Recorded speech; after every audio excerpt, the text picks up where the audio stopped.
Trouble on the line! The museum people were as good as their word. Thomas went at once into the workshop, where his buffer beam was soon straightened and a new buffer bolted on. In the workshop was a green engine like Flying Scotsman, but smaller. He was called Green Arrow. "My brothers and I were built to run fast goods trains," he said, "but we did it so well that they let us pull expresses too in the end. Now I'm the only one of my sort left." Green Arrow was so friendly that when Thomas was mended, he was sorry to leave him. But back at the Great Railway Show, he was thrilled to see instead one of Stepney's brothers, Box Hill, an engine he remembered from the old days. Thomas was moved to a special position. "There's no doubt about it," said his driver. "You're a star attraction." "Is that being a credit to the Fat Controller?" asked Thomas. He was anxious to make up for the parking ticket. One morning, Thomas's driver arrived in great excitement. "We're to give rides on the demonstration line," he said. Thomas was delighted. The 3 demonstration lines were different sizes. One was narrower than Thomas's, and the third was used by a very wide engine called Iron Duke. "This is broad gauge," he explained. "The Great Western Railway used it until about 100 years ago." Thomas wondered if Doug knew about broad gauge.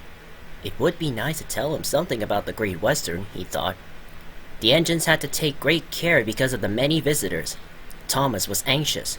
Some people were not as careful as they should have been. Thomas had never seen such crowds. "We must watch out," he told his driver. "What would happen if a child got onto the line?" "Don't you worry, Thomas," replied the driver. "There are plenty of good strong barriers and we'll take care." But Thomas did worry. He was afraid that in an emergency he might not be able to stop soon enough. Next morning, Thomas felt better. The sun was shining and he was looking forward to talking to Iron Duke again. He chantered happily backwards and forwards along the demonstration line all day. Then, nearly at closing time, it happened. Thomas saw something fly through the air and land on the rails in front of him. His driver saw it too. He put the brakes hard on. "Beep, beep, beep, beep," whistled Thomas in alarm. "I must stop! I must!" Thomas shuddered to a halt and a great cloud of steam wheezed noisily from his cylinder cocks. But he couldn't stop before he hit the bundle. It burst. Sandwiches and crisps flew in all directions, while pop from a broken bottle fizzed over Thomas's wheels. In the crowd, a child frightened by the steam cried loudly. "I want to go home, Mommy, now!" screamed the child.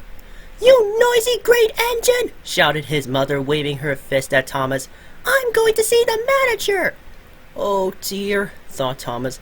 "That's not the way to be a credit to the Fat Controller." "You did very well," his driver comforted. "What a relief it was only a lunch pack and not a child on the line." The fireman was inspecting Thomas. "Hey, look at this," he called. The driver went to see. "You damaged your brakes when you stopped suddenly," he told Thomas. "No more work until they're fixed, I'm afraid." "Never mind. If the people here today have learned that engines can't stop at once, that's a good thing." Thomas hoped they had.